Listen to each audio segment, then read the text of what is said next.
this is an iHeart podcast. Guaranteed human. Hey, everybody. The official Big Bang Theory podcast is back, covering seasons 3 and 4 of the show. Each week, host Jessica Radloff speaks with crew and cast members like Kunal Nair, Mayim Bialik, and Kevin Sussman. Hear about the Easter eggs you may have missed, behind-the-scenes stories, and how certain real-life relationships shaped some of the most memorable storylines. Watch the official Big Bang Theory podcast on HBO Max or wherever you get your podcasts. We've all tumbled down an internet rabbit hole trying to self-diagnose, and it leaves us more anxious than informed. Our feeds are full of wellness trends, but how do we know what's real, what's exaggerated, and what's just wrong? Health versus Hype from the American Medical Association breaks it all down. Emmy-nominated science communicator Trace Dominguez talks to doctors, influencers, and real people trying these trends, not to cancel them, but to understand them. Because when it comes to your health, who you listen to matters. So listen to Health versus Hype wherever you get your podcasts. Hi, folks. Chuck here on a Saturday morning for me. Maybe Saturday afternoon. Maybe it's not Saturday at all in your world. Who knows? But we released these curated selects on Saturday. And here's my pick for this week from January 21st, 2016. Timber! How timber works. Welcome to Stuff You Should Know, a production of iHeartRadio.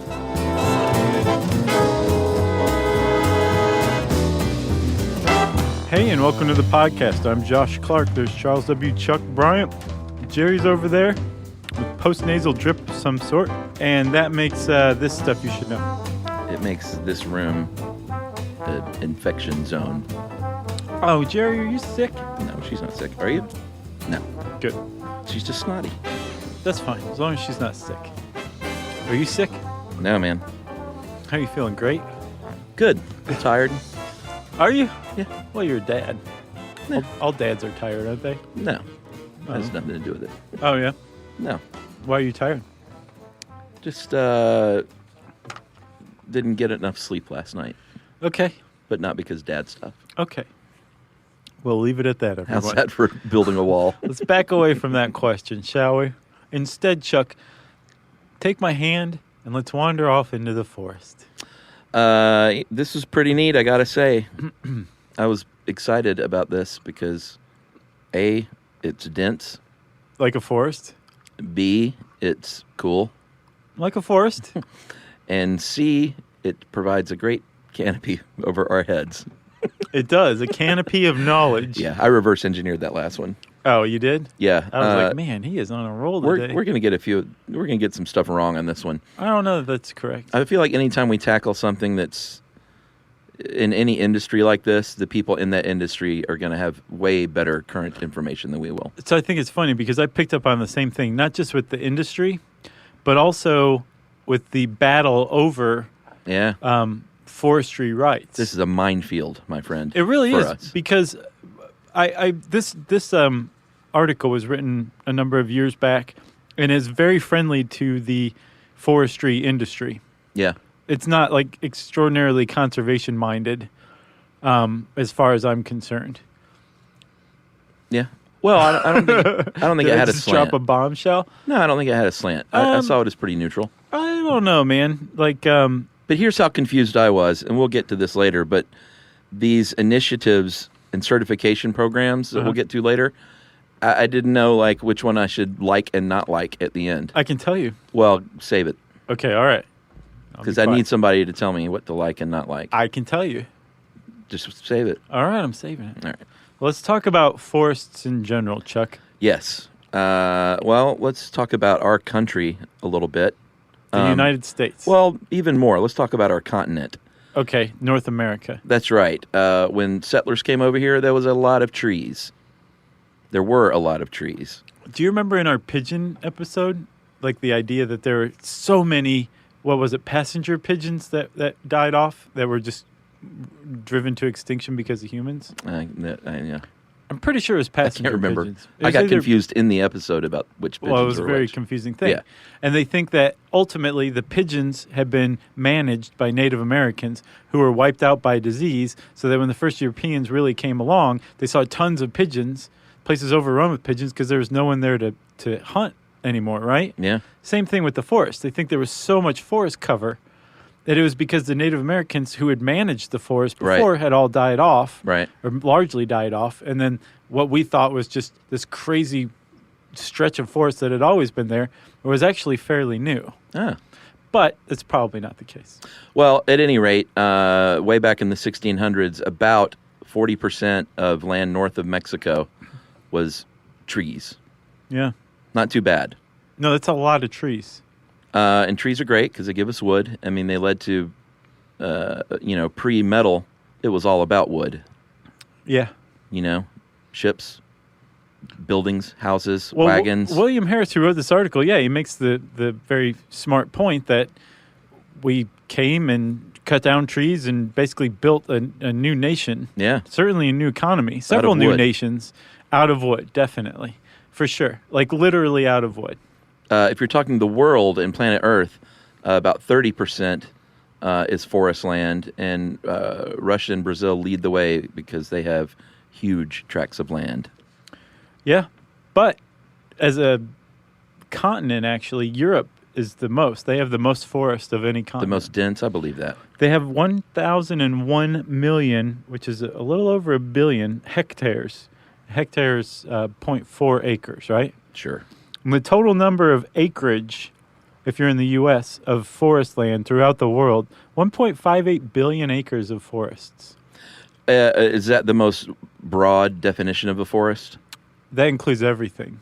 And that's in the U.S.? No. That's the world. 1.58 billion acres okay. in the world. Gotcha. Yeah. Because in the U.S., if you talk to a forester, they will say everyone thinks that you see a bunch of trees and that's a forest. But they would narrow down that definition to at least 1 acre Right. Of land, which has at least 10% tree cover. That's a good definition for a forest. I'm on board with that. Well, if you're talking that definition, then the U.S. Has about 750 million acres, 766 in Canada, Yep. and that's forest, my friend. Boom, we're done. Yeah, It was a minefield, but we navigated it. but this is about timber, and that's different than forest. It is different than forest. So a forest is that definition that you just said. It's an acre of land with 10% tree cover, right? Yep. Timberland is a type of forest land, but it has to have a certain amount of usable trees on it or timber Yes. to make it timberland, right? Yes. I grew up in a forest, actually, now that I think about it. Oh, yeah? By that definition, Nice. What was it called? it was called Chuck's house. Chuck's House Forest. Yeah. I mean, it was, I think we had like an acre and a half, and most of it was trees. So more than 10%. Oh, yeah, easy. So you had a dense forest. It was pretty dense. That's awesome. Yeah. Did you learn to climb trees out there? No, but I used to get poked fun at because I didn't grow up in a neighborhood like most kids. It was just a street with like 6 houses in the forest. Who would make fun of you for that? What were they saying? Well, it's cool to grow up in a neighborhood when in the 80s. Hey, man, I grew up in a neighborhood in the 80s. It wasn't that great. I was jealous, man, because everyone else would sneak out at night to then go to their friend's house, and there were swimming pools and tennis courts and Movie community stars. centers, and it was just like me and my brother in woods. But I guess I can see I got that. older, and everyone was like, dude, your house is awesome. You live out in the middle of the woods. Yeah, well, plus, you were lucky to have your brother to hang out with. He's a great guy. True. Yeah. Good point. So, I had a door that led out to the back porch when Yeah. I was growing up. It's like there's no sneaking out. I just opened the door and went out from my room Your to the parents were outside. just like, go ahead. Come and go as you please. No, I wasn't supposed to, but Right. there wasn't a lot of sneaking involved. There was opening the door and quietly closing it. You didn't have to. I always wanted to shimmy up a drain pipe to my room Have you shimmying up? or down. Down's a lot easier than up. I could have shimmied when I was 10 or 12, though. ain't no shimmying anymore. So people have sent in that guideposts cover. Is that you? No. Okay. It's just some the other kid four-panel- from 1984 playing the trumpet. Yeah, I never played the trumpet. And Oh, I I never thought wore that was blue what you blocker said. sunglasses either. It doesn't look like you, but I was like, No, and it may not have been a 4-piece picture, but I think it was. okay, Someone will find it. I hope so. Okay, so let's get back to timberland. Huh? Yes. Timberland is a forest that's capable of growing something like 20 cubic feet of commercial wood per acre per year. That's right. That's it. And people estimate 2/3 of our nation is forest land, and 502 million acres of that is timberland. Yeah, that's not bad. Not bad at all. No, so the key here, though, is, and this is where the big debate comes up, and we're not going to get into it necessarily now, but the key is that, yes, you can have a forest that is capable of growing 20 cubic feet of commercial-grade timber a year, but you also want it to be able to regrow. Yeah, sustainable harvesting. Right. So what you're after is what's called the net annual increase. This article calls it a net annual gain. That's wrong. Yeah. It's a net annual increase, which means that the amount of stuff you're growing in a given year is more than what you're harvesting tree-wise. What's the difference between a gain and an increase? I'm just saying the industry term. Oh, gotcha. Yeah. I looked up net industry gain, net annual gain. And they said, you must be city folk. Right. Idiot. It's increase. So basically it's pretty simple. You just want to take less trees than you're growing in a particular year, or than you have in reserve. Yeah. And actually, the United States has been in a net annual gain for decades now. Yeah. Like it's a real concern. It's a cause for worry that we over harvest trees. Well, we used to, man. That we deforest, but if you look at the historical data, we are growing more trees than we're taking every year. Yeah, I think the stat was since 1920, we haven't made anything worse. Right, and apparently... And since the 50s, we've gotten way better. I think, though... Like 4 times as good. The 70s were, like, kind of bad, but I think that was, like, the transition decade. Yeah. Yeah. Yeah, what this made me really appreciate were early conservationists. Yeah, like in Teddy this country. Roosevelt. Yeah, because post-Civil War and during pre-Civil War even, people just sort of took what they wanted and did what they wanted with the land. Yeah. There wasn't a lot of foresight. And so early conservationists were really fighting an uphill battle back then, I think. So I just have a lot of respect for them. I do to say, you know what, I don't know if this is smart. What's going to happen in 100 years? I know you need your log cabin, Jebediah. What's mind-boggling to me is that that debate still goes on. Yeah, that's true. You know? But not even just with timber, with like climate in general, climate change, things like that. Agreed. All right, so if you're a scientist, you're going to classify forests usually by what kind of trees are there. For instance, a tropical rainforest, you're going to have broadleaf evergreens. A boreal forest, you're going to have needle-leaf evergreens. Then there's the temperate forest, which is like what we have here in the southeast. Yeah, and the U.S., there are 5 major regions: Pacific Coast, Rocky Mountain, North-South, and I love it, Alaska has its own region. Yes. Just because it deserves it. And there's a lot of trees up there. Yeah. And in fact, there's been a little bit of a scandal recently as far as Alaska and trees go. Oh, really? Yeah. Is that a tease? It's a tease. Okay. But we're going to consider a couple of regions here, and we're going to mainly be talking about the United States because that's where we live. Yeah, but there are trees everywhere. Yeah, and you can apply this to a lot of places. But east of the old Mississippi is the hardwood region, and west is softwood. And if you're talking hardwood, gums, maples, oaks, walnut, very hardwood, walnut. Mahogany. Then, is mahogany in there? Actually, now I think about it, I think mahogany is a tropical rainforest tree. Is it? Yeah, I'm an idiot. All right. No, you're not. That's what I get for coming up with something on my own. Softwoods, you're talking pine, spruce, hemlock, Douglas fir, redwoods. Those are softwoods. Sure. And we're just getting started. There's a lot of information coming your way. Should we take a break here? Should we? I don't know. It sounded like you were working up toward that. That was a breaky setup, wasn't it? Yeah. All right, let's take a break. We'll come back and we'll talk about why wood is good.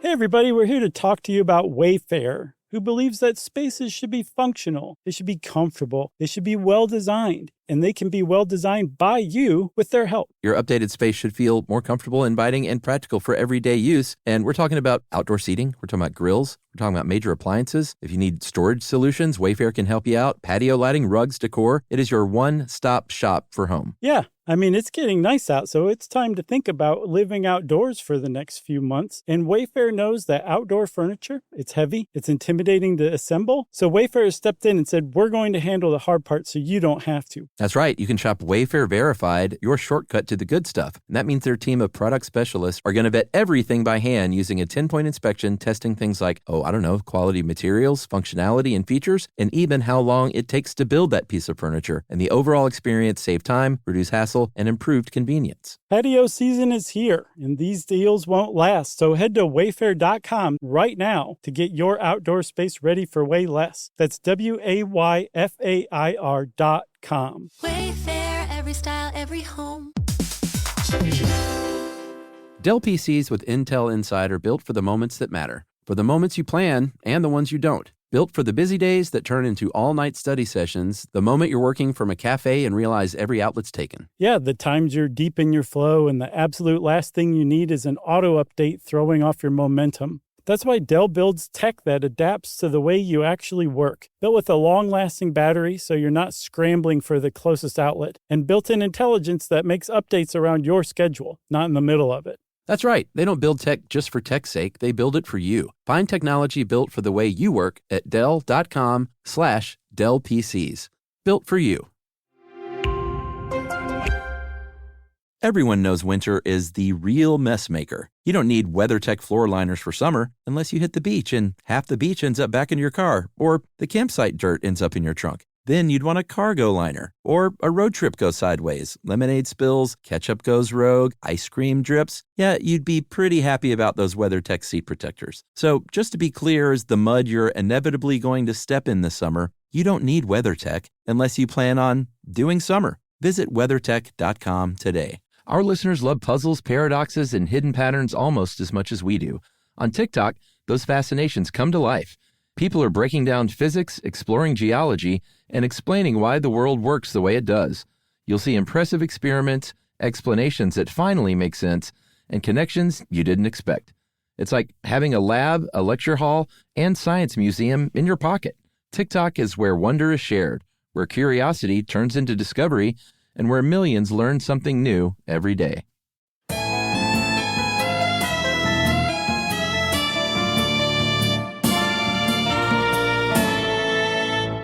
All right, wood is good because you can use it for lots of stuff, which we'll talk about. And I didn't realize this, that we've been using it for a very long time. Yeah. At least 1.5 million years, right? Starting with fire and like clubs and... Yeah. Did you realize that we'd harnessed fire that many years ago? I don't know if I ever really thought about it. That is a long time for people to be building fires, 1.5 million years ago. Yeah. That completely reshaped my ideas of hominids from 1.5 million years ago. What did you think about them before? Not that they could create fire. They were a bunch of cold dopes. A little bit. Maybe that they just kind of made do with what came their way rather than actually making fire, you know? Yeah. We should do a podcast on the origins of fire. We did do one on fire. Yeah, but I don't think we covered like the first fires, did we? Or did we? Probably not. Yeah. I think I've since seen Quest for Fire, which we've talked about. Oh, yeah. Good movie. I kind of want to talk about my favorite part, but this is a family podcast, so I won't. Yeah, it's pretty brutal in a lot of ways, isn't it? Yeah. All right, so why is wood good? Like I said, you can make stuff out of it. Another big thing is carbon sequestration, which is why you hear a lot of people battling clear cutting forests, because carbon sequestration is great. It traps carbon, so the buildup of CO2 is reduced. Yeah, as a matter of fact, trees account for 70% of the organic carbon locked in the earth. Yeah, that's why that canopy is important. Right. They also provide habitats for all our animals and birds and insects and all the plants and good things that we love. And the hydrologic cycle. So a forest will help soak up rainfall and filter the water as it becomes groundwater. All very important stuff. Yeah, if you like drinking water, you can thank trees for helping keep the soil in tip-top shape to filter out all that nasty stuff. Yeah. So, yes, forests are extraordinarily important, right? Wood is good. But you also can make pretty good use of it, too. Like, Sure. if you're a clever primate like we humans are, You can not only use it for fire, which a lot of people still do around the world. Firewood is still a huge use of wood, of timber around the world. Nothing beats a natural wood fire in a fireplace in your home. No, it's true. You know? But do you remember when we shot those Toyota videos at Carnegie Mellon? Oh, yeah. And one of the innovation things was like a filter, like an easy, cheap, portable filter for cooking fires. Yeah. Indoor cooking fires. I remember that. Because that was a big problem. People were like using wood fires to cook with, but they were doing it indoors and like suffering all sorts of lung problems. Yeah, and that still happens in, non-industrialized nations. Yes. Is that what we call things? It says it's the primary fuel for cooking and heating in developing countries. Right. Non-industrialized, I think that's even better. All right, so here in the U.S., though, and in a lot of countries these days, only 7% of timber is used for, heating and cooking. Yeah, and there's a big push against even that 7%, too. Really? Yeah, it's just I agree with you. I love that having a fire is fireplace. nice, but it's wasteful? Yes. Okay. Well, I don't have a working fireplace, so I just like them. You just like the idea of it. Well, I want one, but I have one of those old, houses from the 1930s that it's expensive to get it retrofitted. Have you ever gotten an estimate on it? Yeah, I need chimney work. I need a bigger firebox. They said something like $8,000 or $10,000. The guy tried to talk me out of it. Yeah. The dude, I was like, you don't want to make money? Yeah. It's like, I want a fire. And he was like, oh, I don't know, it's pretty expensive. I wouldn't. It's like, all right. It's wasteful. So 7% goes toward that. Lumber, which we'll get to in a minute, is about 53% in the U.S. of timber. Yeah, and most of that goes to new house construction, it turns out. Oh, really? Mm-hmm. That makes sense. Pulp and paper are 32%, and then composites like plywood and veneer are the other 7%. Right. Although I think we're missing 1 percentage point, aren't we? Or are we? Yeah. I wonder what that is. It's the mystery percent. The mystery percent. God knows what they're doing to that 1% of wood. All right, so I said the word lumber, and lumber isn't just cut wood. No, just like timberland isn't just forest. Yeah. No, forest isn't just timberland. Right. Lumber is actually a specific thing. It is wood that is squared or rectangular. So when you go to the hardware store and you see all the 2x4s and 2x6s and all that stuff, that is lumber because it is square. If you point to a round post, and go, give me 3 of the lumbers. They'll say, boy, where'd you come from? Yeah, you're wrong on a couple of points here. So that's called roundwood, actually. Yeah. That's not included in lumber. That's a little nitpicky if you're outside the industry, I think. I agree with you wholeheartedly. But if someone points that out, then, I don't know, punch them in the face with a 2x4. Right. That's not lumber. That's roundwood. Remember Hacksaw Jim Duggan? Didn't he attack people with a 2x4 in the WWF? I didn't watch a ton of wrestling. I'm pretty sure he had like a 2x4. That makes sense. It's violent. Construction, it's about a 50-50 split with lumber in the U.S. About half goes to construction, and about half goes to pallets, crates, and furniture. Yeah, dude. No, I didn't know it would be that high. I read an extraordinarily interesting article on the pallet trade. Oh, I'm sure there's like a whole cartel controlling pallets that people rebel against, and there's like pallet thieves and counterfeiters, and it's a really interesting article. I'll see if I can find it. I'll post it in the podcast page for this. Well, pallets, you can make a lot of cool things out of pallets, and a lot of people are finding other uses, so they think you can just go behind the grocery store and take them. Sure. So now a lot of places have big signs that are like, do not take these pallets. No, especially if they're blue. Like, that's stealing. If they're blue pallets, yeah, you can get the place where you stole them from sued. Yeah, that's the saying. If the pallet is blue, it's not for you. Because you'll get sued. That's right. Furniture, if you make furniture, you're going to like hardwood, like oak and maple, because it's durable and it has that lovely grain. And mahogany. That we all love so much. Right. But softwood is no slouch either. No, but pallets are used in hardwood too because it's sturdy. Right. But yeah, softwood's a different deal. No, and they usually use softwood for construction lumber too. Yeah. Because it contains fewer knots and things like that. And actually, softwood is used, Chuck, more for construction lumber because you can make it long and straight, that's how you want your construction lumber, long and straight. Nobody wants like kind of a topsy-turvy house. Yeah. Maybe a crazy person, but most people don't. They want straight plumb houses. Yeah, although it's tough if you've ever done a home reno project to find straight lumber these days. Is that right? Yeah, you go in there and they all seem like they're warped and bent. And if Really?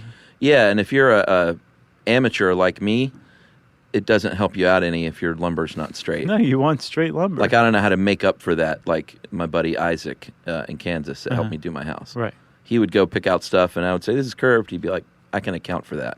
Huh. But I can't. He's got like a special organ in his brain. Yeah, it's called smarts. Construction carpentry smarts. Okay, so that's lumber, right? Yeah. You can also make paper out of wood. Yes. This might be the fact of the podcast. You ready for this? Yeah. Paper is made out of wood. Oh, I thought you had something else. No? You got me. Have we done one on paper before? Because this seemed awfully familiar. No, but I will say this touched off like 5 different topics that we should cover. Okay. Paper being one of them. All right. The origin of fire, paper. Yeah. What else? Deforestation Okay. in earnest. Yeah. We're going to touch on it, and then there was a couple more, I think. Okay. Pornography. Just kidding. So let's talk about the cellular structure of wood, because it's very important. Well, especially when you're talking about paper. Yeah. Like that was not just a non sequitur. It actually makes sense. Exactly. So trees, Yeah, like everything else, are made of cells, correct? that's right. And when you take enough of these cells and stack them together, you can create something as strong and tall and rigid as a tree. Yeah. But it takes a certain kind of cell to make a tree. Yeah, the cells, if you think of the walls of the cells, they make the tree strong, and there are a couple of chemicals that make up these walls, cellulose and lignin. And cellulose is flexible and bendy, and lignin says, no, I'm your glue, cellulose. I'm going to keep you more rigid because I don't want you to bend. So Right. they work together Yeah. to make Whether it. cellulose likes it or not. Yeah, I always wondered about that. It has to go along with it. It's like, I wanted to bend, lignin. Get out of my face. Right. Lignin's like, no. No coloring outside the lines. So if you separate those things, which we've been doing for a long time now, you can get those cellulose fibers and actually make something called pulp, which will eventually make paper. Right. And you can form it into a mat, press and dry it, and bleach it and turn it into paper, like you said. You can also make other stuff, too. Technically, fiberboard, you know, the stuff that they use to put on the backs of dressers and things these days? Crud. Yeah. That's actually made from paper pulp. Yeah, Or wood MDF. pulp, I should say. If you're at another hardware store and some guy that works there or lady says, what you want to use is MDF, What's that? medium density fiberboard. Okay. And that way they won't think you're city folk. All right. You can just say, yeah, MDF. Sure. Totally. And then they'll know you're city folk. I'll be like, give me 3 of those MDFs. And then you have hardboard, and that's even stronger than fiberboard. And it's just, I think it's harder because it's pressed together with so much pressure, it's more dense. Yeah, a fiberboard is pulp and glue pressed together. Hardboard is the same thing, but pressed together, like you said, under pressure. And then, completely different, actually, although it does seem like it would bear a pretty striking resemblance, is particle board, right? Yes, these are composites. Plywood and particle board are both composites. Right. But they are different. The difference between MDF and particle board is MDF is, particle board is cheaper, and it's made out of sawdust, whereas the MDF is made of actual fiber. Right, out of pulp. Yeah. Does that make sense? Yeah. Like, Chuck, you realize that Stuff You Should Know has hit such a stride that we're talking about particle board. It just hit me. Plywood is when you take, if you look at plywood and on the side of it, you'll see that it's a lot of little veneers pressed together. Yeah, that's what they're called. Yeah. Veneers. Veneers.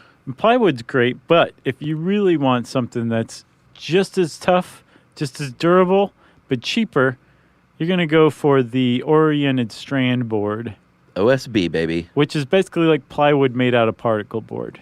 Yeah, and it's all but replaced plywood in construction these days, home construction, because it's cheaper, it is stronger and more durable. And I was wondering why it was stronger, and it's because it's right there in the name. It's oriented. The specific orientation of the wood strands makes it stronger.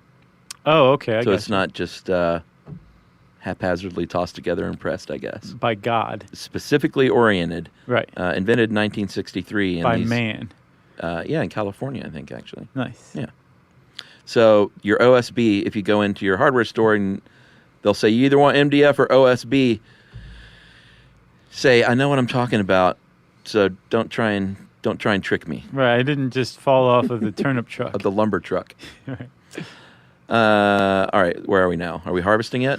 Yeah, so to get to this point, to get to all this wonderful products of timber, man, I have a lot of trouble not confusing lumber with timber. That's right. But lumber is timber. Timber is not necessarily lumber. Right. That's what I was taught as a young boy. So when you harvest timber, there's a couple of approaches, right?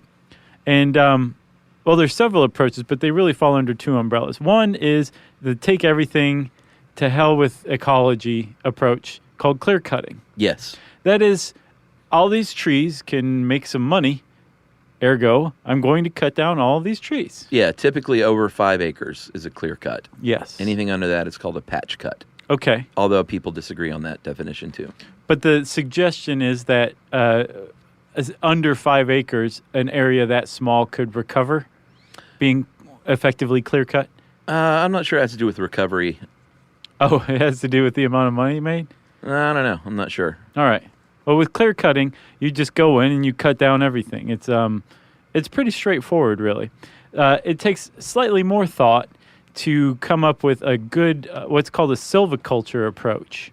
Silviculture takes into account the idea that you want that area that you cut down to grow back, to renew, so that, again, you hit that net annual increase rather than decrease. Right. To where the amount of trees you have in stock or growing in a particular year is actually more than the amount of trees you harvest that same year.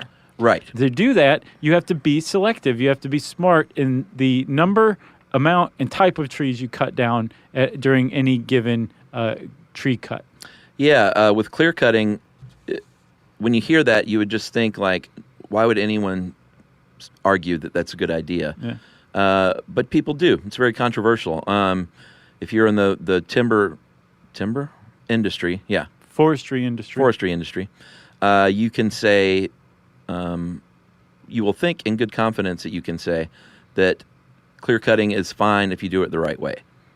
I don't get that. Yeah, they said that there are 7 conditions that if you meet them, then it's actually better.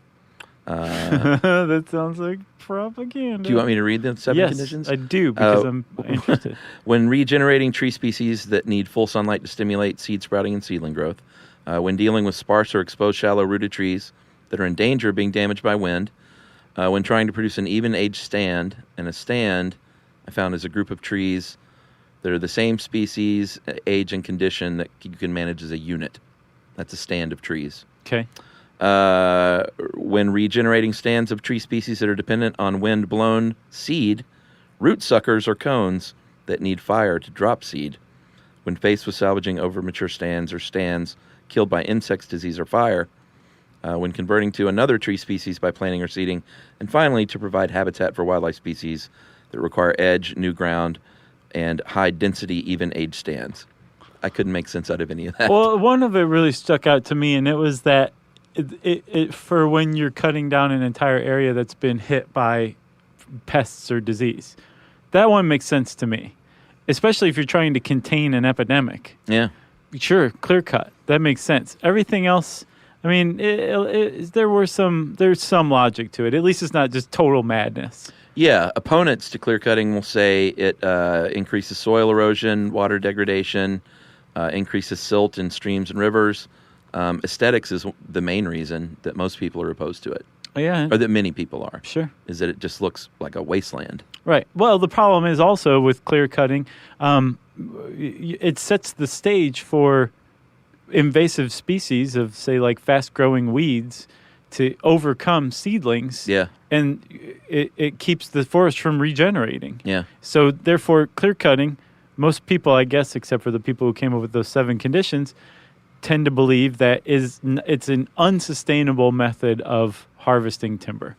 Right. A more sustainable method is shelter wood cutting. That's a type of silviculture. Yeah, and that's when they use partial cuttings over time. We're talking over 10 or 20 years, only 2 to 4 harvests, where things can naturally regenerate during that time frame. Right. That sounds like a good idea. It is. There's also seed tree harvesting, and then selection harvesting, which is where you basically go in and say this tree, that tree, that tree. Yeah, that are more marketable. But opponents or proponents of clear cutting say that's worse. I don't know why though. I can see. I Yeah. can see what they're saying. I mean, like, think about it. Like, you're Maybe, like, taking all the artificially good trees. selecting, Yeah. and you're disrupting the balance or the ecology of the forest by saying just these great oaks, leave all these other crummy elms. Yeah. But the thing is you're also affecting the ecology by cutting down everything. Yeah.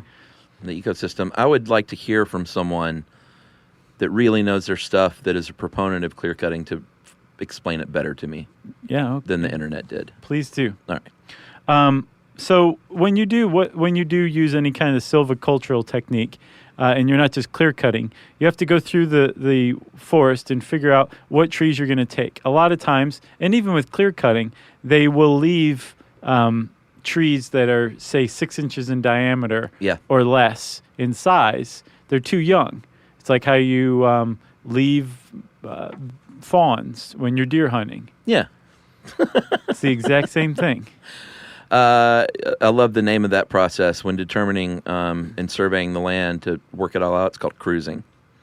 It is. I'm going to go cruise the forest. Right. Everybody, drives around the forest with Yeah. the pack of cigarettes rolled up in their shirt sleeves. Next comes felling.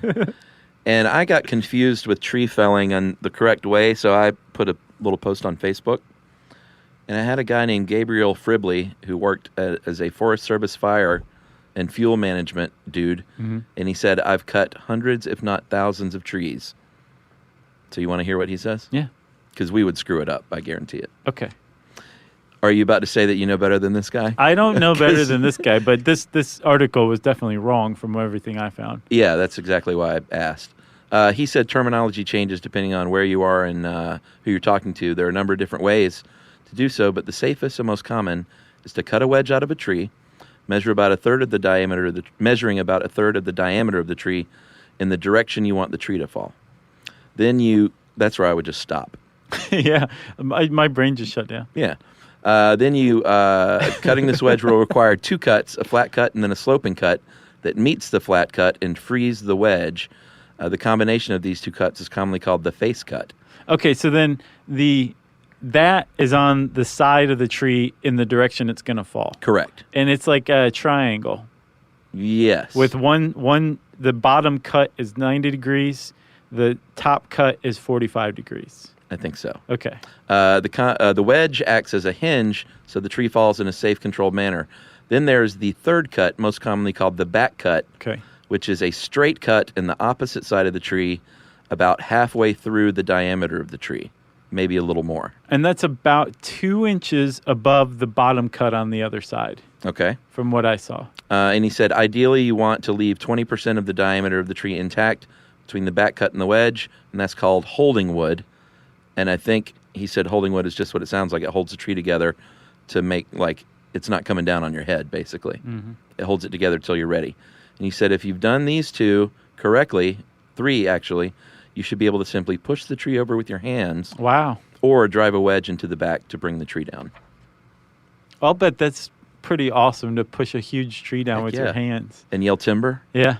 So thank you to Gabriel Fribley. Yeah, for thanks, that. Gabriel. And for firefighting forest fires. Yeah, that's pretty neat. Or starting them. Oh, come on. No, the Forestry Service does control burns. Oh, yeah, I thought you meant like because there have been cases where they've found arson and it was actually a fireman, Or his mother. firefighter. Do you remember that? No. There was a dude who was a wildfire firefighter who was not getting enough work because there weren't many I think wildfires. that's what I was thinking. Was it the mom? The mom went and set a fire so that her son could make some money. God bless her. Not really, but the mom that just wants to take care of business for her son. Right. That's nice. So, Chuck, you've gone through, you've cut a bunch of trees. Yep. The first thing the loggers do is they hop all over the trees and go hip, hip, hip, hip, and they cut all the limbs off, Yes. right? That's called bucking. Yep. And then once you've got the tree bucked, you cut it into huge logs Yep. from top to bottom, and then you tie the logs up or you chain them to a tractor, and you skid them along a skidding trail That's right. to what's called the landing area. All right. And they pre-plan these skidding trails. Yeah, this is very important. It's not just willy-nilly because they are trying to protect the forest at the same time. Yeah, because if you have a bunch of tractors driving out with lots and lots of heavy logs, heavy logs Yeah. attached to them, you're going to compact the soil. Like this was a tree 10 minutes ago. Right. Now it's a log. Yes, huge logs. And so if you're going to compact some area of soil, you might as well just compact the same area of soil rather than a bunch of areas of soil so that the rest of the forest can stay healthy. And when you get to the landing area, these logs are going to be basically graded and sorted. And some of them are either going to be sent straight to the pulp mills to be created into paper. Those are or cruddier logs generally. right. Or fiberboard or something like that. And then others may be sent, and the higher grade stuff will probably be sent to sawmills. Right. Or concentration yards. Right. Which are basically the second stage of these landing areas where these people say, we're going to put all this specific species of trees over here because this one sawmill likes only oaks, so we're going to send them their oaks. Right. So either the landing area goes directly to sawmill or there's that extra step of the concentration yard in there. Yeah, and if this sounds dangerous, yeah, it is. And depending on what year you're looking at, logging is either the one or two, aside from commercial fishing, most dangerous job in the United States, at least. Either way, you can find documentary television shows about these professions on Discovery Channel. That's right. Check your local listings. And other channels. This past year, I think it was commercial fishing. Airline pilot was number 3. I find that very unnerving. Yeah, right? Yeah. That's what I thought. I thought planes didn't crash much. What's up with that? I don't know. Well, my fear of flying just came back. Farmers and ranchers are 4, in case you're wondering. Mining machine operator. Then roofers, sanitation collectors, which I thought was interesting. Are you sure it's not like military jet pilot? Dude, soldier wasn't even listed in the top 10. An airline pilot. But like I said, I think they go by deaths in that previous year. I don't care. So it probably depends on if we're at war or, Okay, but airline pilot was still in there. It was, dude. And then truckers and industrial machinists. Especially ice road truckers. Probably. Yeah, for real. I'm sure among truckers that they probably have the higher mortality rate. Well, you were shilling for Discovery. I think that was on History. Oh, okay. You're shilling more for Discovery now than when they owned us, which is weird. It is weird. What do you think Podcaster is? Podcaster, pretty cushy, unless apparently you're on a commercial airline. Like a 1 in 10 million chance of death? Yes. If you're a podcaster? An on-the-job death? We could figure that out if we knew what math was. I'm trying to think if, how we would die from doing this. Flying somewhere to do a live podcast, probably. Right. I would say if somebody locked the door and Jerry started a fire in here, right, then we could probably die from podcasting. Or actually, in our case, it would be if Jerry finally snaps and just murders us both. I don't know. I think we could fend Jerry off. So, Chuck, once the stuff hits the sawmill, we'll go there. We already kind of hit the pulp mill. Yeah. Which stink, by the way. One of the foulest smells on earth is Are those, paper like the, can I just say egg fart? No, way worse than that. Oh, I thought it was like that real sulfury smell, no? That's well water down in Florida. Okay. This is like, it's its own smell. All right. You've surely smelled it before. You ever been to a chicken farm? Okay, you're right. That's not fun That either. might be the worst smell of all. Didn't you used to work on chicken farms doing software or something? Yeah, not on farms, Oh, okay. but other people in our company would go to the farms and like Man. teach them how to use the software. That smells so bad. Which is, imagine that job, going teaching these people that have been like literally counting chicken heads for their entire life, teach them how to use the computer to do it. Yeah. They were not receptive many times. Talk about hunting and pecking. Yeah, there was a lot of hunting and pecking. So at the sawmill, right? Yeah, When you're cutting up, well, when you get a bunch of logs, you're like, these are some good logs. yeah, But I can't do much with this bark. You can use mulch, that kind of thing. sure. And actually, bark, I didn't realize this. Bark represents basically one of two organs of the tree.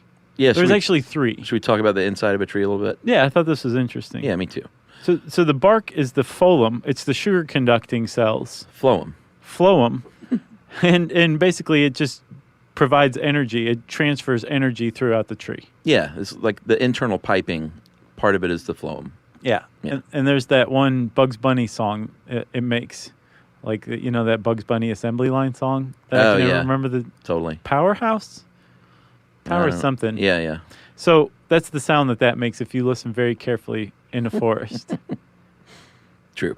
There's another set of internal piping, the tissue called the xylem, and the xylem carries the water up and down the tree. Right. And they are well suited to do so because they are like pipes. They are shaped like piping. Right. So the phloem, Phloem. that's bark. Yeah. The xylem, that's the wood inside. And in between the two, you have a thin layer that's basically stem cells. It's called the cambium. Yes. And the cambium produces phloem and xylem cells. And it produces xylem cells inward, right? Yeah. So the part of the tree that's closest to the bark is also the youngest. Yeah, the heartwood. No, Oh, that's the in the inside. center. Yeah. That's the sapwood. Further inside, deeper into the tree, that's the older xylem. And that's the heartwood. It's just the oldest part of the tree. Yes. And when a log gets to the sawmill, they're going to basically separate those two things because there's different uses for sapwood and for heartwood. But the first thing they're going to do is get rid of the bark. Yeah, they put it in a debarking drum, and it's kind of like a nightclub. It just kind of, everything rubs together. Yeah, they put several different logs in and let the logs rub their own bark off of one another. Yeah, they put on a little music. It's pretty horrific Maybe if a you foam think of machine. it like you're a tree. And all of a sudden, you have a naked tree, Right. you know? Strip the skin right off of it. Then that bark can become mulch and what else? Oh, fuel. Fuel? Pretty much it. Okay. Decorative mulch and fuel.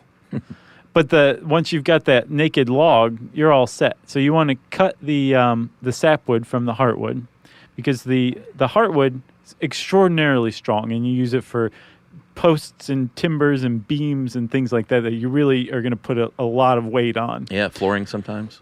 Right, sometimes. And actually, there's another article I read once about this this commercial diving company down in like Central Florida. Yeah. That their whole job was they would go down in the swamp and raise old cypress logs. Oh, yeah. From the 19th century that have just been down there since then. Yeah. And they sell them as like reclaimed original like heart of cypress for flooring. People pay mind-boggling amounts for. Oh, I'm sure. Because this log was felled, 100-something years ago. Yeah. And it just sank. It happened to be one of the ones that sank, and they couldn't do anything with it back then. There were so many cypress trees that they just didn't even bother with those. So now these guys go down and dive and identify them and raise them up and then sell them. That junk is heavy. Yeah.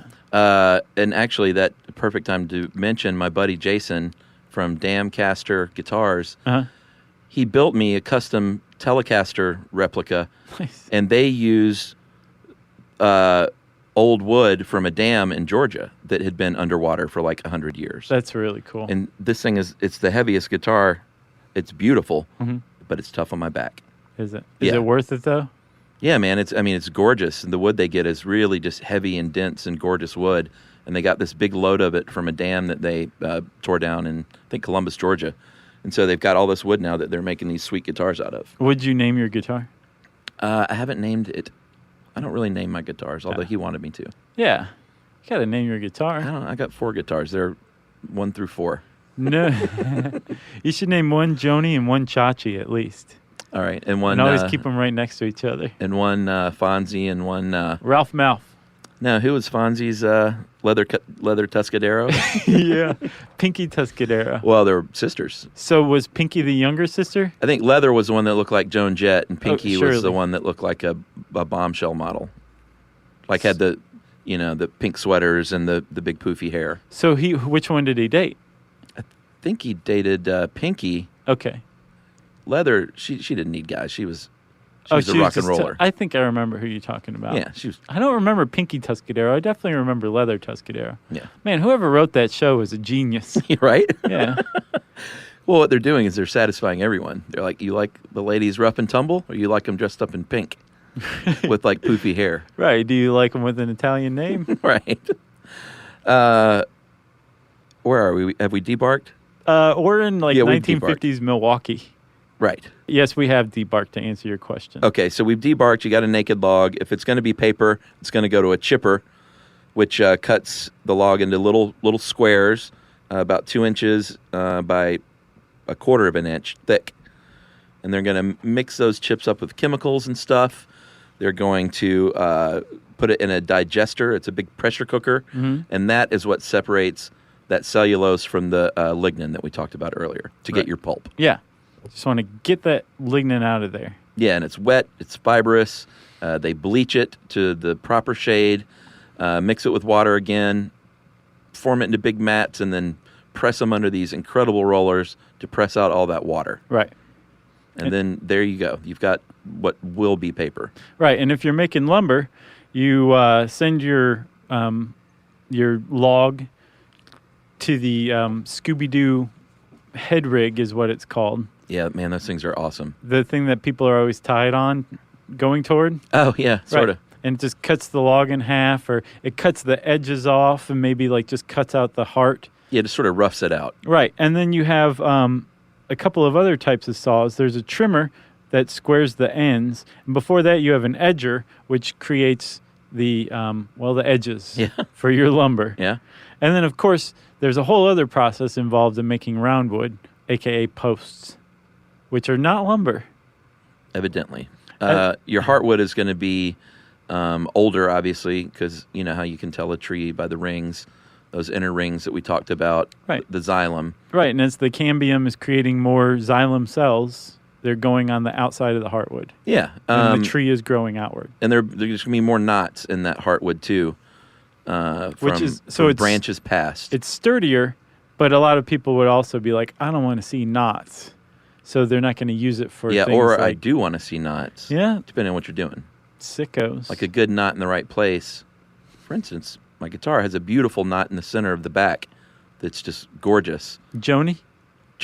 Now that, I would call this one Pinky Tuscadero, I think. Okay, so that's Pinky Tuscadero. or no, maybe Leather Tuscadero. Leather Tuscadero. Yeah. But I actually looked up knots. I was like, wait, what is a knot? Not even thinking. Well, of course, it's just a former branch. Oh, I didn't think about that either. Yeah, it's either a branch base or a branch bud that never happened. Huh. Do you know, not only did I not think that that's what a knot was, I didn't even think what a knot was. Yeah. All right, and the last part of that process is you got to dry this stuff out. So you stack it up, sort it out, and you dry it in a kiln. Correct? Yeah. All right. Just like you made something out of clay. Should we take a break? Yeah, let's take a break, man. And then we'll take it home.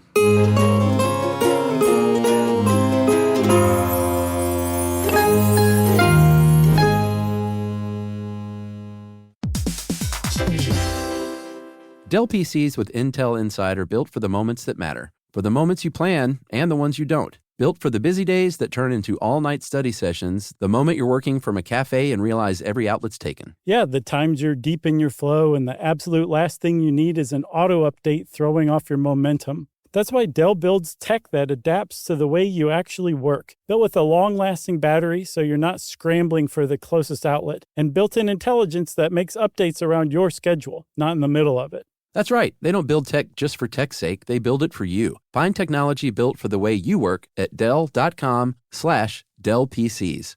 Built for you. Everyone knows winter is the real mess maker. You don't need WeatherTech floor liners for summer unless you hit the beach and half the beach ends up back in your car, or the campsite dirt ends up in your trunk. Then you'd want a cargo liner, or a road trip goes sideways, lemonade spills, ketchup goes rogue, ice cream drips. Yeah, you'd be pretty happy about those WeatherTech seat protectors. So just to be clear, as the mud you're inevitably going to step in this summer, you don't need WeatherTech unless you plan on doing summer. Visit WeatherTech.com today. The universe is full of mysteries. Black holes, quantum physics, galaxies. On TikTok, millions of people are learning more about the universe around them every day.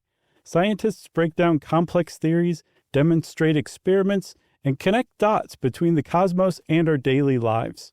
One scroll might reveal the concepts on the fabric of space-time, the next an optical illusion. It's discovery on a massive scale, where millions learn something new every day.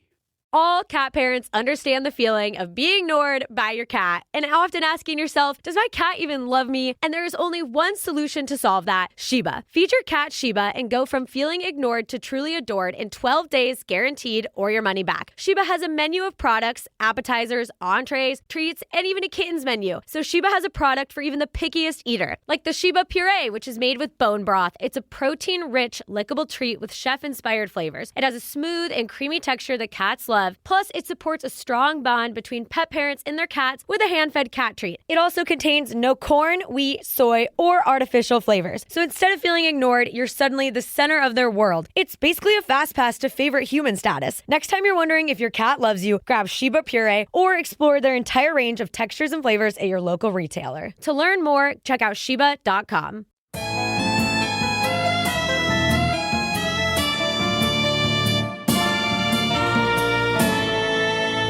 So, Chuck, you kind of mentioned like early conservation folks that you were in awe of. John Muir, Teddy Roosevelt. Yeah, John Muir was cool weirdo. Yeah. These people, they reacted to this rampant deforestation that was going on.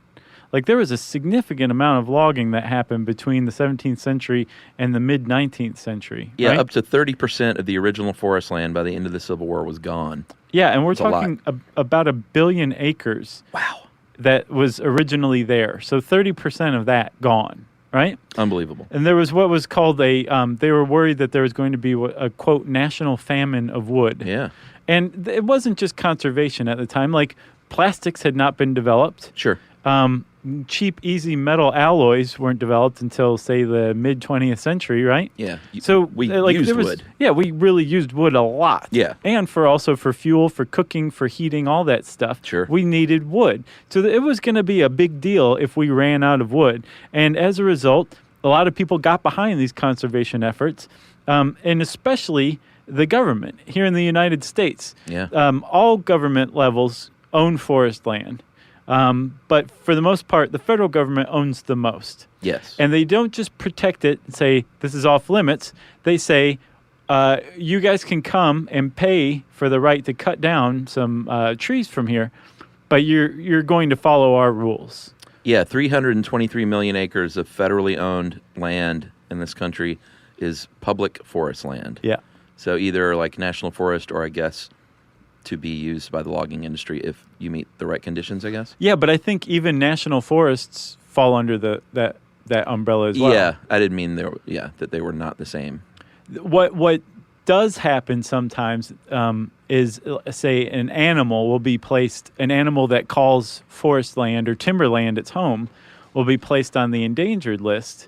And as a result of that, the forest industry will just completely shift. And that was the case with the Mexican spotted owl in the 90s. Yeah, what happened to that guy? So the Mexican spotted owl was on its way to becoming extinct. Yeah. And it made its home in the western softwood temperate forests, yeah. right?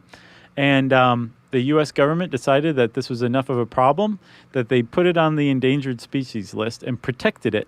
And that meant that its habitat was protected, which meant that all of this public land that all these logging companies used to go and log on, yeah, they couldn't log there anymore.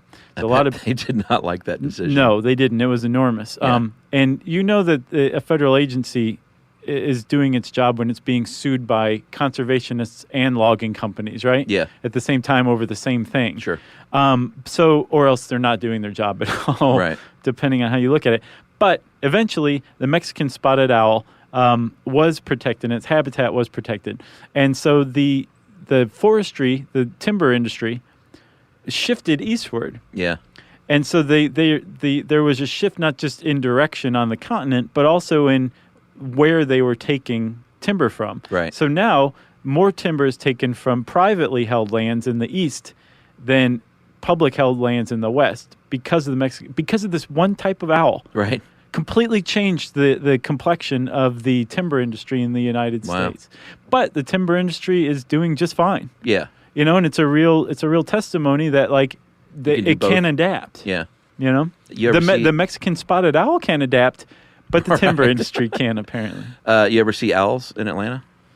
Yeah, I have before. Boy, they're amazing. I love owls. Gorgeous. And that wingspan, it's remarkable when Yeah. you see one fly. Yes. It's like, whoa, that's bigger than most birds. Yeah.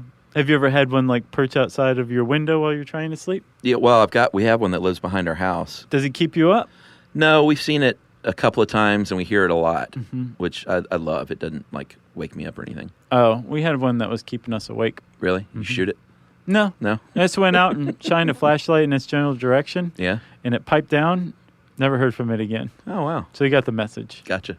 And we were owlless after that. He's like that guy with the flashlight. He's bad news. I'm getting out of here. He means business.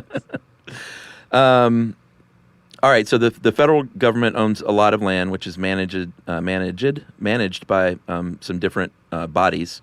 But it's, they try and do their best job with things like the Healthy Forest Restoration Act, signed in 2003 by G.W. Bush Right. to help protect forest land. So, Chuck, it's about here, though, that, this is when I was I feel like we're really wading into unexplained territory. A dark forest? Yeah, there's a lot of, I suspect a lot of greenwashing going on.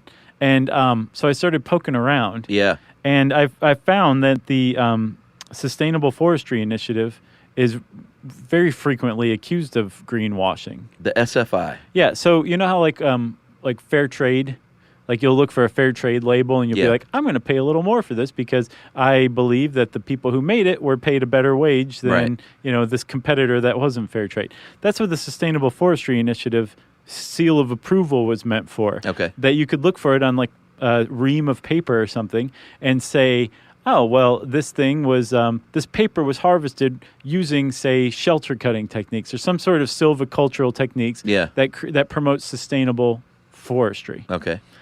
The thing is there's some other groups, say like Forest Ethics is a nonprofit kind of watchdog group that has come out and really aggressively said that the Sustainable Forestry Initiative is basically just a greenwashing front operation that's funded by paper companies. It was International Paper? International Paper. There were a couple of others that, I think Weyerhaeuser was one maybe, that fund this approval company or organization. So is it BS? From what I can tell, really, it looks that way.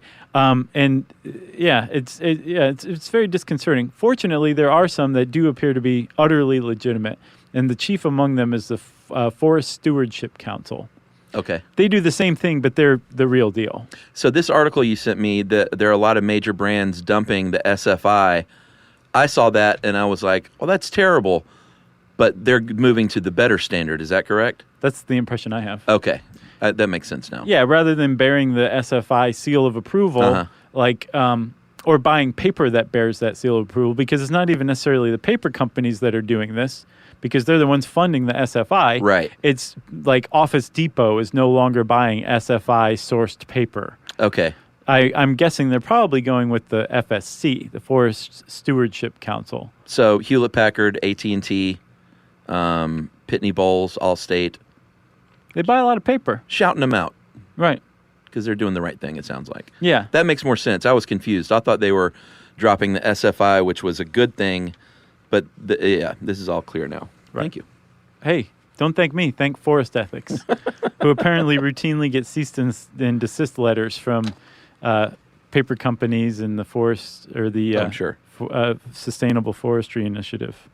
And then, Chuck, the Forest Service itself is often criticized for being in bed with the timber industry. I'm sure. That Alaska thing I was teasing earlier. Yeah, yeah. What is it? There is something called the Big Thorn Timber Sale. 6,000 acres, 6,200 acres of 700-year-old forest in the Tongass in southern Alaska, up for sale for clear cutting. Wow. Clear cutting. And the problem is It's like an old growth forest. Yes, it is. That's exactly right. The problem is not just that people are worried that the forest won't recover, but that this forest is also used by other industries like fishing industry, Right. Tourism industry. Yeah. These people are like, we're using this acreage, can't just come in and cut it down. Right. Here's a couple of lawsuits to stop that sale, and I guess a federal judge in 2015, I think March, ruled, nope, go ahead. You're Really? well within your rights. Wow. Maybe disgusting, but go ahead and sell 6,200 acres of old growth forest in Alaska for clear cutting. With the presumption that it will go to a logging company. Yes. You know, it'd be great. As if like, I don't know, Warren Buffett bought it. Right. Said, I'm going to build a small house in the middle of it, and that's it. That guy should wear a cape. So, deforestation is a thing, and I agree with you. We should definitely do an episode just on that, right? Yeah. But that's not the only threat to the forests of the world. No. It is a serious threat, but Sure. man-made threats are not the only threats. No, there's a few more natural threats. Insects, of course, specifically invasive species like the Eurasian gypsy moth came here in the 19th century, and when it's a caterpillar, it eats the leaves of hardwood trees. Yes. Like a lot of them. Yeah. To the tune of, since 1930, defoliated more than 80 million acres That is so many of trees. East Coast forest. Yeah. 80 million acres. Just on the East Coast. This little caterpillar. Yep. So that's an insect. Disease is a problem. I know here in Georgia, we've sudden oak death is a big problem. Yeah. And since it was originated in found in 1955, 95. discovered. What'd I say? 55. Oh, A full 40 years after that. 95. Yeah. I remember when this happened. It was probably Clinton's fault. It was Clinton's fault. Since then, it's killed more than 1 million oak trees. Yeah. It's no gypsy moth, but that's a lot. No. And then lastly, invasive species are a real problem. Kudzu, that was the other one I want to do. Yeah. Oh, you want to do one on kudzu? Heck yeah. So, kudzu is a great example of Yeah. an invasive species. It's a non-native, fast-growing vine that I think it's native Japan, has plenty of natural predators that like to eat it. Sure. Right? Here in the United States, in the southeastern United States, where it was given as a gift by Japanese businessmen in the 30s, Yeah. it doesn't have any natural predators, and it just grows like crazy. Oh, yeah. And the problem is it grows up and over trees and creates its own, it uses the tree's structure and then creates its own canopy around it. It Amazing. basically creates a Dyson sphere Yeah. around a tree. Yeah. But it's a reverse Dyson sphere. Right. It's accepting the sun from the outside rather than harvesting it from the inside. Tree death is what it means. I know. Don't you hate seeing that? Like, I just Yeah. like shake my fist at kudzu. Like, get off of that tree. Just stay on the ground. But do you ever take time to go out there and with your scissors, Josh, Yes, and cut it off that tree? very frequently. Mile a minute weed is another good example, apparently. Another Asian import that has choked the mid-Atlantic region. I guess the lesson here is if an Asian business person ever gives you a non-native plant as a gift, Smile politely. say thank you very much. Uh-huh. Also, don't make eye contact. All right. And say thank you very much, but I cannot accept this gift. But would you like to go have a lovely sushi meal? Nice. You got anything else? I got nothing else. So that is timber. If you want, go type that word into the search bar at howstuffworks.com. And since I said search bar, it's time for listener mail. I'm going to call this coolest tattoo I've seen in a while. Hey guys, listen to Satanic Panic today, and I loved it. I love that episode, by the way. That was a good one. Yeah, we got some good feedback. Jerry's even nodding. She hates most of what we do. She's not even aware of most of what we did. She was born in 1982, this writer, and she says, I remember family members talking about parts of our home state of Kentucky that were lousy with Satan worshipers. One of the things I liked best in the episode was when we talked about the influence works of fiction had on superstition. Made me think of how I've encountered this in my own life. I have a great love of Ouija boards. And in fact, I don't think she's heard the episode on Ouija boards because she didn't reference it. Oh, that was a good episode, So, too. Carrie, we did an episode on that. You should listen to it. I think they are pretty and I have great memories of playing with one as a kid. I have quite a few at home, including I have quite a few Ouija board items, including a tattoo on my chest. And she attached a photo. She's got like the upper lettering of the Ouija board, like right across, like under her neckline at the top of her chest. On her sternum. Yeah, and like when she wears like a dress with that exposed, Right. It's just lovely looking, like Cool. that font and everything. Yeah. I saw the photo and I thought it was really cool looking. Nice. But of course, people are going to say like, "What's up with this girl?" Yeah, she's You know. into Ouija boards. This has led to some very interesting conversations, of course, with people. A lot of people really like it, like me, but some have been a little freaked out by it. Thanks to movies like The Exorcist and more recently Ouija, the Ouija board has been given a lot more power, and I feel that it really deserves. I've had my tattoo for over a year and have not noticed any paranormal activity surrounding me, and I've not been possessed, and I have not had a demon use my chest as a doorway to our world. So Yeah. I think I will be okay. We'll see. Keep up the great work. That is from Carrie, parentheses, like the movie. Wow. A lot of horror movie references in that. Yeah, I thought it was a very cool tattoo. Nice, man. Carrie, right? That's right. Okay, thanks a lot, Carrie, for writing in. And if you want to write to us, you can send us an email to stuffpodcast@howstuffworks.com. And as always, join us at our home on the web, stuffyoushouldknow.com. Stuff You Should Know is a production of iHeartRadio. For more podcasts from iHeartRadio, visit the iHeartRadio app, Apple Podcasts, or wherever you listen to your favorite shows.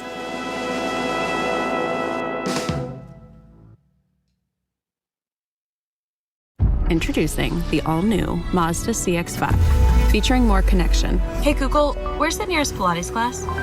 safety that has your back, more discovery on the scenic routes, more passion in the details, and more control in changing weather. The all-new Mazda CX-5, more to move every side of you.